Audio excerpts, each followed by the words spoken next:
দুচোখে শুধুই অন্ধকার, কিন্তু সেই অন্ধকার দমাতে পারেনি মুখলেসুর রহমানের ভেতরের আলোকে। সুস্থ মানুষের ভিক্ষাবৃত্তির এই চেনা সমাজে তিনি ব্যতিক্রমী যোদ্ধা।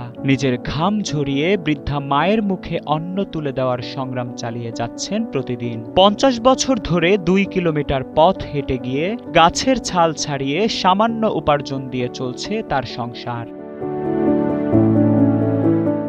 সম্প্রতি একটি প্রতিবেদনে উঠে আসা মুখলেসুরের এই জীবন সংগ্রামের গল্প নাড়িয়ে দিয়েছে অসংখ্য মানুষের হৃদয়। আর সেই তালিকায় যোগ দিয়েছেন ছোট পর্দার জনপ্রিয় অভিনেতা খায়রুল বাশার।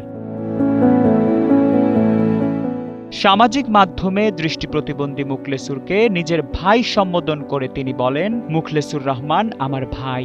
আমি প্রতি মাসে অল্প করে হলেও তার পরিবারের দায়িত্ব নিতে চাই। কেউ আমাকে এই পরিবারের সাথে যোগাযোগের সুযোগ করে দিলে কৃতজ্ঞ থাকব। অভিনেতার এই মানবিক বার্তাটি সোশ্যাল মিডিয়ায় বেশ সাড়া ফেলেছে। বর্তমানে দেশের বাইরে থাকলেও দৃষ্টি প্রতিবন্ধী মুখলেসুরের পরিবারের সাথে যোগাযোগ করেছেন অভিনেতা খায়রুল বাশার। তিনি জানিয়েছেন দেশে ফিরেই মুখলেসুর ও তার পরিবারের সাথে সরাসরি দেখা করবেন এবং প্রয়োজনীয় সব ধরনের সহায়তার ব্যবস্থা করবেন। মাকসুদুর রহমান তানজিম, সময়ের আলো।